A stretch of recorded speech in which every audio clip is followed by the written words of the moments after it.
Good afternoon from Elmley. Just going to start my engine.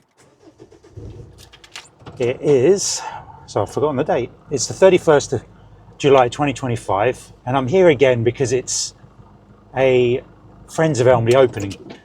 Let me just check what that is. Apologies. I'm playing hide and seek with I'm trying to catch a green woodpecker. And come on, Justin, focus the camera. Okay, I've got it. Right, I've got to get out of the car. Right. Now, the green woodpecker's gone. No, I was driving down the track to the gun club as usual, and I was watching birds take off. I got a little bit of handheld video of swallows on a branch, which is unusual because they only tend to land on wires, and it's not very natural looking. I was from the car, so I couldn't set the tripod up. I'll just run through while I'm looking for this green woodpecker. Well, I came in before the bridge on the left. I pulled in there and just had a look around. And there were some water pipits having baths where the cows were drinking in these ponds. I'm going to overlay the video into the future vlog so you can have a look as per usual. And I always pop in there. Sometimes there's a buzzard on a post and a raven sometimes.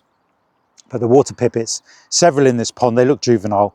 And a big white bird flew in. I could see the orange beak. Now, it had to be the great white egret because cattle egret flap more than that. I literally only caught half a second. I'm going to have to pause the video when I get in to check.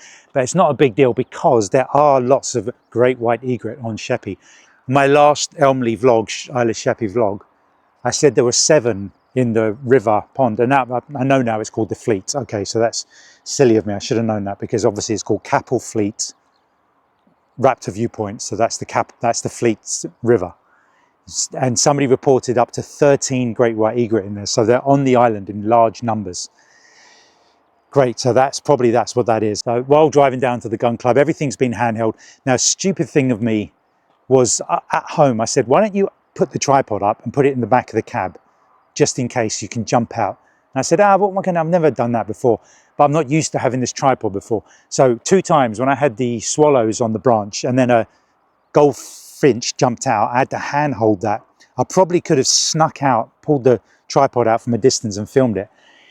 And then I saw a bird take off that caught my eye. I didn't know what it was because it was a weird color. And it turned out to be a juvenile green woodpecker, and it wouldn't stop. It wouldn't let me get even quite a distance to it to get a straight line. Any straight line, it could see me.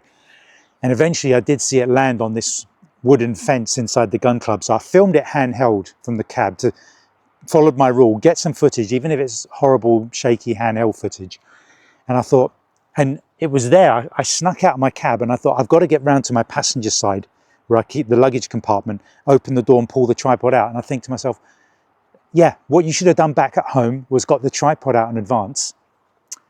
And this was exactly for this reason. So next time, okay, let this be a learning lesson to you. Herein lieth a lesson. I've heard it call a couple of times. It might be jumping around this area and I might get some more footage, but I'm quite happy with that.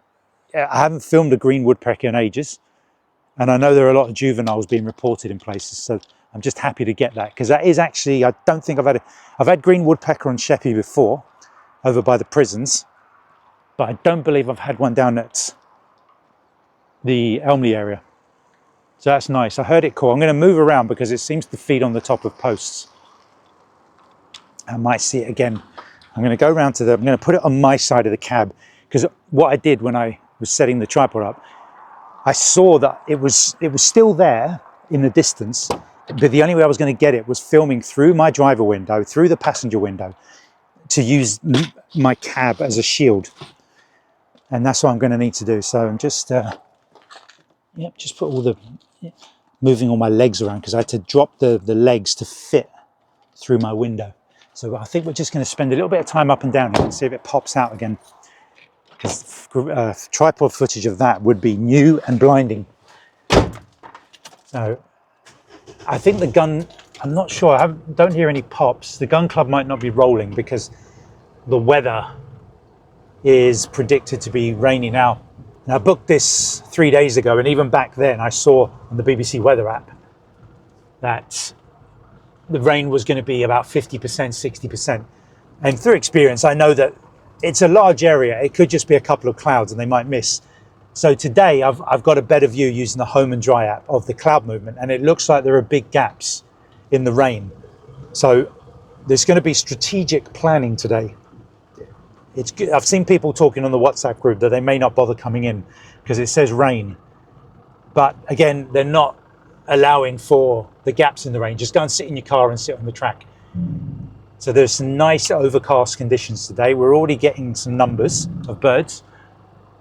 And what I like, the strategy is going to be timing about a 2-hour window to go down to the hides, because I haven't been to Wellmarsh in a while, and there has been a green sandpiper and snipe, and there could be some other things. There might be a wood sandpiper. I've got loads of those in Greece, so that won't be a lifer by any means. Let's check some posts. No, I haven't heard the green woodpecker. I heard it call a little bit, so that was telling me it was still around this area. And I think it will be hunting still in this area, because it was on some posts, probably picking up some bugs. Right, slow pass by. If I don't see it on this next pass, then we'll call it a day. But I've got a little bit of film of that. Exciting so far. So we got the, what is it? It's 1 o'clock, and they close, I think, at 9:30. And they said somebody said there's a lot of swallow and martin activity at the hide. So with any luck, I'll get my dot sight out, and there might just be enough light for some flight shots, because you do need something like a hide low down to be able to use the dot sight, and the martins and the swallows will skim the water, and that's where my dot sight will come into play, because I'll be able to follow them a lot better. All I can see, I'm looking into the gun club now on the right, and all I can see are magpies. I might need to get there's a couple of dots on posts in the distance, but that could be just something my eyes are making up. It was last there, and I don't see anything. No, it was feeding along the path. Maybe it's back along the path. Yeah, why hasn't it called again? Right, I got the green woodpecker again. I don't know how I saw it. It was on top of a post, and it was very, very distant. You're going to see the footage, as you'll be able to see. That's maxed out 2318 millimeters. The sun has come out now. It's really mucking. The heat haze is really bad. Now I'm just checking all the fence posts, because it flew this way, and I'm trying to see if I can find which post it flew on, if it's a closer one. But I can't see anything because I've got trees in the way. Where are you? So a little bit of cat and mouse. This is quite exciting. It's definitely an unusual thing. Yeah, because it just, if you imagine all the posts are flat on the top, and I just saw one look like it was spiked. And sure enough, I got the camera on it, and the green woodpecker was sitting upright with his beak up, which explains the sort of the spike. Yeah, that might be it. Actually, I wonder if that's it. There's definitely something on that post, but there are magpies. So I'm just mucking around with all my manual focus. No, that's a kestrel. Yeah, that's what I originally got out of my car for. I saw one sitting on a roof at the gun club, and I thought, well, let's at least film that. The sun is in, so the heat haze won't be too bad. And it was what brought me down to the gate of the gun club and made me look over and, what's that? And check it out. Yeah, most people might say, how did you even see that? Well, I didn't. I just knew something was off. And birds do like to perch on posts. So I'm very, very happy with that. Also in the video, I'll just mention this, there's a lot of fish. There's fish in my cross nest vlog. And then down here, one of the ponds, I don't know if it's because the water level is low or there's just good feeding in this particular pond near the road. But whatever's in there, the carp, scaly fish, big fish, that like a sort of a 20-30% of their body is sticking out of the water, and they're kind of moving very, very slowly through it. So there must be good food in the mud or something there. Yeah, it's an intro. I had to film that from the car handheld. I apologise about the quality, but it's just to get the point across. Anything unusual, sometimes I look at stuff like that and go, what's the point? I go, no, put it in a vlog. That's the whole point of doing this stuff. Anything unusual, it's nice to have a record of it. Now, what's that? Is that anything? No, that's just, see, there's posts sticking up from behind other posts that look like birds on posts, but they're not. And this is the fun game birders play. Now that's still a kestrel. That's definitely not the Yeah, kestrel's plotted up. I won't bother filming that because I've got super duper close stuff of kestrel already, and the heat haze is incredible. And so far the weather is very accurate because it said the rain clouds are passing us in the south. So we've got I can see a tiny bit of blue sky above my head, and on the southern side of the Swale inside Kent, I can see the rain. I can see where it's really dark above and a haze of rain coming down. So they're getting hit over there, and this is the place to be for at least a couple of hours. And I think I've got to do my run down to the hides now. I might have, the home and dry only gives you relatively accurate predictions up to about 2 or 3 hours. And it's saying up until about 3 o'clock, which is about an hour and 40 minutes away. And there is nothing. Now I've got poncho. I brought my waterproof trousers. I pulled those out from underneath the stairs.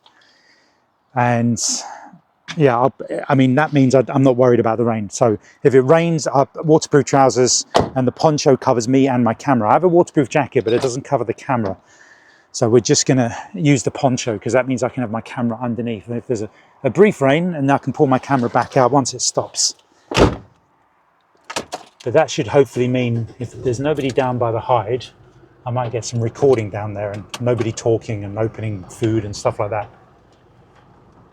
So I'll do one more. I'm going to go just past the gun club one more time to see if it's snuck by me down to the southern section.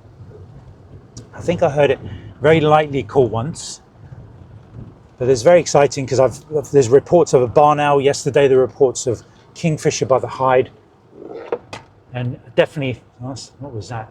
And reports of hobbies. So it's very exciting times at the moment. That might have been a kestrel. That could have been a sparrowhawk or a hobby.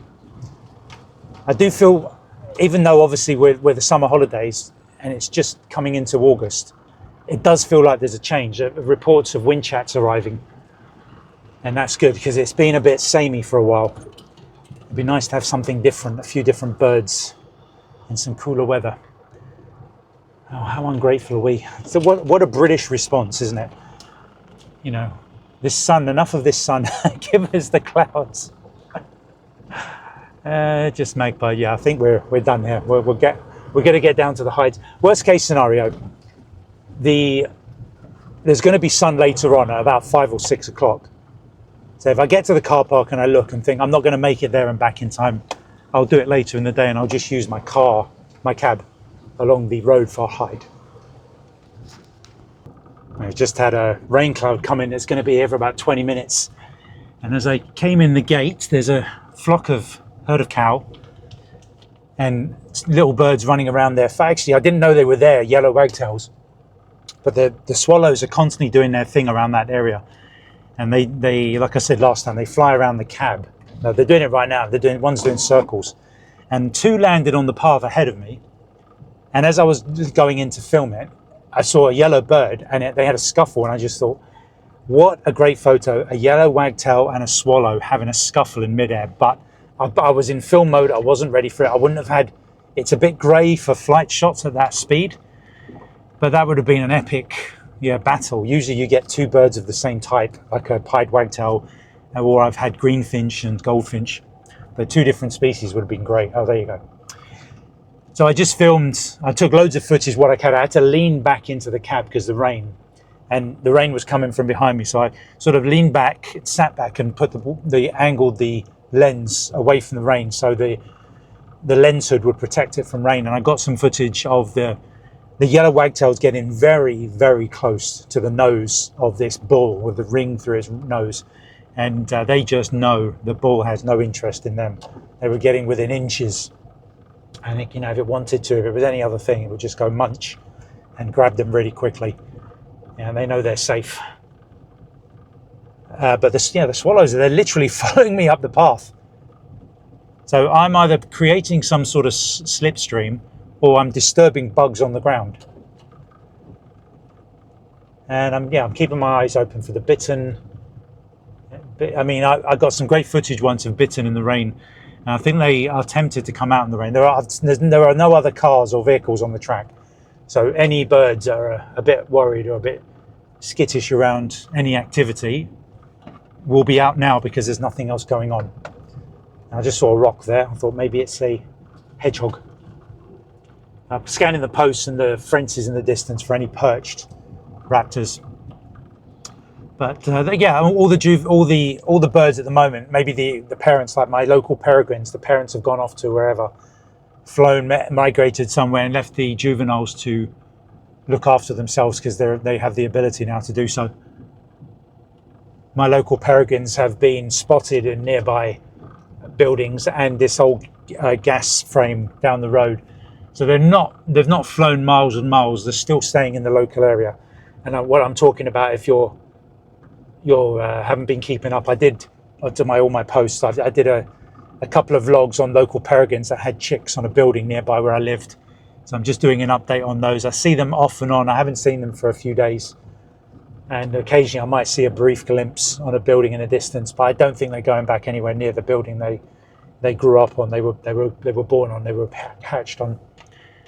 Yeah, the strategy is there's not enough time to get down to the hide, so we're just going to do the schoolhouse and pop down to the old brick fields to see if any reedlings are showing. And then I'll run back to the cab, wait out the next storm, and then come back. And just when you watch the vlog, I got this lovely bit of footage of looks like a youngish hare having a preen just outside the farmhouse. The low wind, I couldn't help but put my tripod up, and yeah, and a scratch and leg up and licking its leg. Yeah, I'm going to always get something like that. It's good to see other wildlife. In the last vlog I just did, I had the seals and the urban fox. I'm looking along the path now to the schoolhouse, and there's a moorhen stretching. There's a couple of blackbird jumping about further past that, and then there are 2 male pheasant further down. People will be a bit, if how many months in advance they've booked these tents to come and stay here in the tents, to come here in this weather. I mean, it's not raining all day, so you go in, you come back out. Oh, I nearly had a fright there. That was a wood pigeon. It's like, what is that bird? As soon as you see the white bit on the neck, it's a wood pigeon. But you do that, and every 1,000 wood pigeons turns out to be something else, like a sparrowhawk. I have literally had that. I remember it was at Shrewsbury Park about 3 years ago. It was wood pigeon in this park. And then I thought, where's the white bit on that wood pigeon? I couldn't see it. And as I got my camera on it, it was a juvenile sparrowhawk. And it was very, very tame. I got some epic shots, arguably my closest. Yeah, there's a lot of stuff moving around on this path. As soon as people get off the paths, all the action comes out. Imagine if you had just trail cams here and no humans. This place must come alive on the days when we're not allowed in, when it's not the open days. But then on non-open days, people can still stay in the tents and move around. God, I must be blind as a bat. I couldn't believe that. I was distracted by one owl, and there was another owl, and I missed it.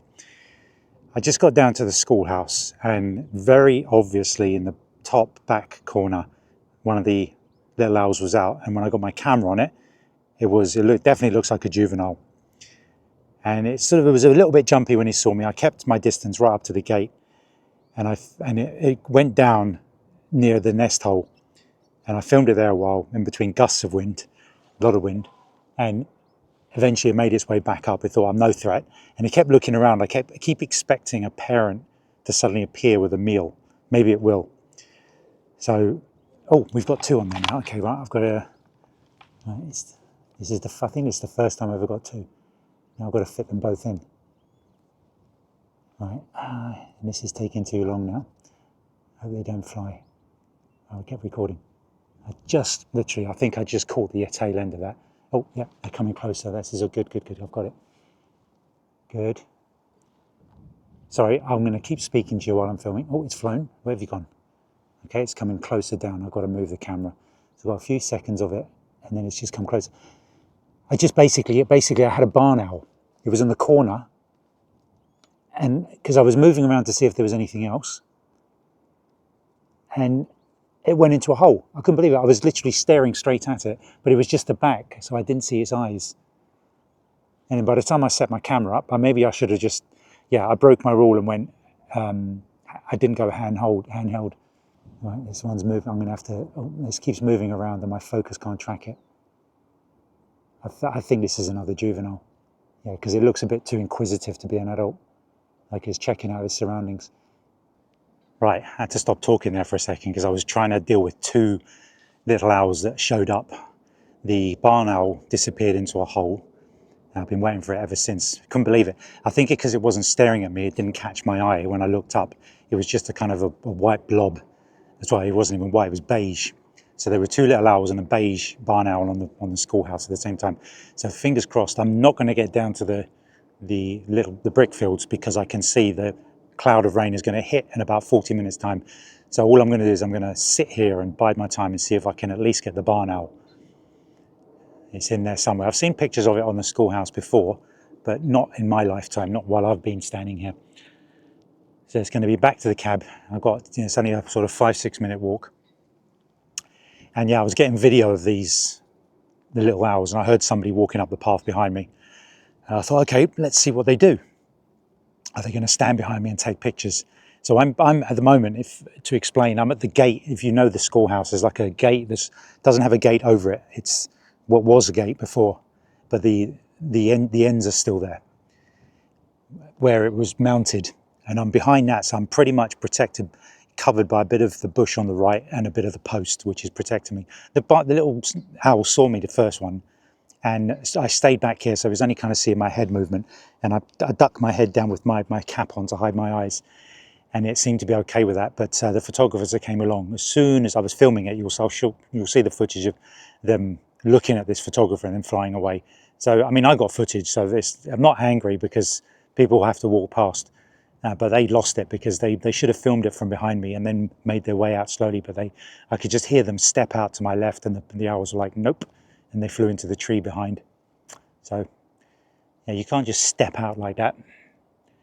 Approach cautiously. Try and get whatever footage you can from a hidden perspective, even if it's rubbish, because at least you've got a record of it. You know, go through a little gap in the tree or a hole in the branches, and then move your way out gradually and let the birds adjust to you being there. Herein lieth the lesson. Oh, I seem to not be having much luck with catching things. I see them, but I don't catch them. So I had the barn owl I missed. I saw the probable juvenile cuckoo, and it's been confirmed on the WhatsApp group that one has been spotted. So it's just getting a photo of it. So I've had that, and I got back in the car, and sure enough, the rain forecast was absolutely bang on. It didn't come down heavy. The clouds were greeny yellow. It has to be red and purple for it to be heavy rain. But it was true. I didn't want to walk in that kind of rain, any kind of rain at all, trying to protect my camera. But I got in the cab and I came out to the track, and I was taking a sip of my tea through the flask, and I just glanced left toward the bell tents, the track to the bell tent, and there was a hedgehog going through, and I slammed on my brakes. I knew exactly what it was, and it was gone. I waited there for about 20 minutes, just hoping that it would carry on crawling through the grass and come out onto the road or something. But no, there you go. So I've seen lots of stuff today, I just haven't captured it. When I got back in the cab, you know what? I thought to myself, I've just done a separate vlog for this to go on YouTube, and I've included it in the Elmley vlog. I'm trying to do multiple things. I'm probably giving myself too much work here. But I thought, why not? You've got these barn swallows flying along the side of the cab, and I thought, do I film it with my phone and just say, look at this, or could I actually get a photo using my dot sight? So I put the dot sight on, I zoomed back to 200 millimeters, which is 320 millimeters on the crop sensor, and I put the dot sight on, I leaned out the window, and I got some stunning photographs, the best swallow photos I've ever gotten. Because I can't take pictures while looking through the viewfinder and find the bird, because by the time I look through the viewfinder for where the bird is, it's already out of sight. It's moved from it's kind of up, down, left, right. It's moved. It's not flying in a straight line, so I can't get it normally. So what I'd had to do, I noticed the swallows were going alongside the cab. Which one should I call it? Let's just go with cab. It was going alongside the cab, and I thought, why not just drive along and lean out the window and try my luck? Because if they fly with the cab, I'm not driving as quick as the swallows, but I'm driving, and they're basically slowed down because I'm driving with them. And I got the photos. I would say I got 5 or 6 spectacular ones, almost frame filling, and about 5 or 6 slightly further away ones, and then some, until I get them on the computer, I won't know. But yeah, a good 10 to 15 usable photos. And there's one which is a real shame. I thought it had a growth or something. One of these ones had a growth, because the blurry ones I had, I thought, what is that? Is that poor barn swallow got a growth? And one of them was about 80% sharp, to the point I could see it had a butterfly in its beak. Imagine capturing that. I'd have to come back to Elmley every day and spend hours and hours and hours taking thousands of pictures to capture that one moment when its beak is open and it's catching a butterfly. That would be prize-winning stuff, and the dot sight will do that. And if you don't know what the dot sight is, please go to my YouTube channel. I've done 3 videos on it, and I explain how to use it, what it's for. I'll give another overview of it, because I do so many things. I'll do a vlog for the dot sight, I'll do a vlog for Elmley and my trips, my other travels, and I don't know which one has overlaid to the other one. It's like there's too much to do. I'm giving myself too much to work on, but it's good for me because I like multitasking. I've got that kind of a scatty mind. But what it is it fires out a beam of light that you line up with the lens, and you don't then have to look through your lens. You can keep your eyes on your peripheral scenery around you, up, down, watch for anything approaching, and then just point the camera with a dot on it, aim the dot onto the bird and press the shutter button. And the tricky bit is you have to pre-focus on something nearby, so the camera is less likely to hunt. And you get better at it. Not every single photo is going to be sharp, but you'll get enough that you can use them. But this has been absolutely spectacular. I'm having such a good time getting these photos, and now I just need to get some swallows or barn swallows. I've got the barn swallows. I need the swifts, the house martins, and the sand martin. But I don't want them up against the whiteout sky. This is why these were good, because they were against the grass and the reeds, so they look much better. Yeah, and I can see there's a lot of action. I'm going to try to go to the car park and take the pictures from the car park, because they are flying in front of there's a lot flying around the car park and the field in front where the curlew are, and I might be able to get some pictures against the grass, which is preferable to in the sky. But it's a target-rich environment at the moment, but I do need them to come down lower. I'm just getting back to the car park now after the drive. I don't think I'm going to go to the hides. There's been a great white egret reported, which I've seen at the Fleet River, and a ruff. If I walk down there, I'm not going to see much going down there. And it's going to be like 45 minutes walking, 45 minutes back. That's an hour and a half. And there's only about 2.5 hours till it starts getting really dark. And I want to be around here for any barn owl activity. So we're not going to the hides today. I've just got that feeling I'm going to get more. I'm going to get more here. I'm going to go back to the schoolhouse and go back to the brickfields, because I want those reedlings. Ultimately, I want more reedling video, because they are presenting themselves really, really, really well. And I want more stock footage of those over anything else. So I will check in maybe half an hour. So what was turning out to be a very dull end to the night at Elmley turned out to be a blinder, and got me one of my best pictures, experiences, moments. Yeah, when I was at the old schoolhouse earlier, I'm sure I saw a cuckoo fly into a tree, which I assumed was juvenile. It was quite dark. Didn't do the cuckoo sound, the cuckoo call. And on the way back, there was just bits and pieces of reed warbler here. I was getting some swifts with my dot sight, nothing to write home about. Nothing was flying around. It's just, I was like, oh my gosh, how am I going to end the podcast? It's going to be so quiet, so dull. I mean, how could I, big it up, make it sound like, oh, well, it was a good day anyway. And, you can't ask for more than that. It was with the green woodpecker and the swallows. Come on, you did okay. I thought, well, let's go to the track outside, down to the gun club, and see if the barn owl's around. At least let that round us off. And I thought, okay, I'll pull the cab over and start putting everything together and go to work. So obviously I can't go to work. I've got my tripod in the back, shoes. I've got to change my shoes, put a fresh t-shirt on, get the cab ready for work. So I'll pull over. So I was looking for a space where I could park the cab, and I had a direct view to the field on the western side of the road. So that was where I last saw the owl. And I was coming down to the gun club. I got to the gun club and I just was driving slowly, looking left. I thought maybe the green woodpecker might be still about. And on one of these cages where they shoot from, there was, I thought it was a bird. I thought, yeah, but it looks a bit small for a pigeon. It was like a grey, black bird. And I thought, no, it's not a pigeon. It's too small. It's not a starling. It's got a light grey. And it was through the trees. I got a clear line of sight, but it was through the trees. And I'm like, something inside of me was thinking cuckoo, but I thought, there's just no way I'm either that lucky or it's that going to be that bird randomly sitting there. And I tried to line up and I quickly flicked to my low light setting photos, which is on a custom function. I've just done a video on them. This is why custom functions are so important, because I didn't have to fit all the settings. It didn't matter because it did sit there for several seconds. So what I did is I went as low a shutter speed I could get away with, about 1/100th, because I wanted low ISO. And I fired off loads of shots. All right, I've definitely got it. And I thought now I could get, if I could get some tripod footage, I would be able to fill the frame. And what I have to do is get out the cab, get my tripod out the back. So I opened the door, I could see it was still there, and I got right down low so it couldn't see me. And I got to the back door, I was crouched down in a squat position.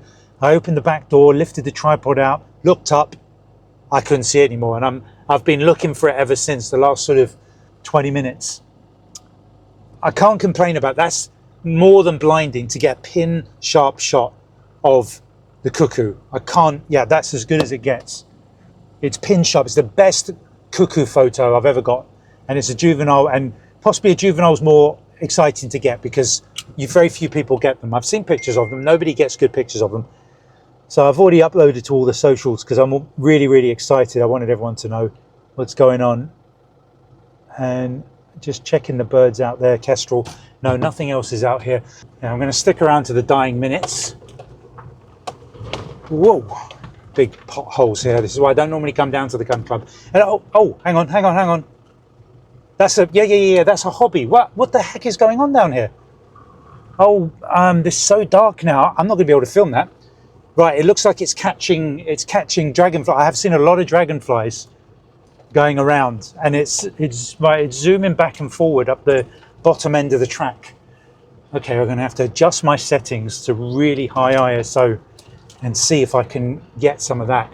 And it's been really bad for hobbies this year. I've had 2 or 3 years of really good hobbies, and then this year has been dreadful.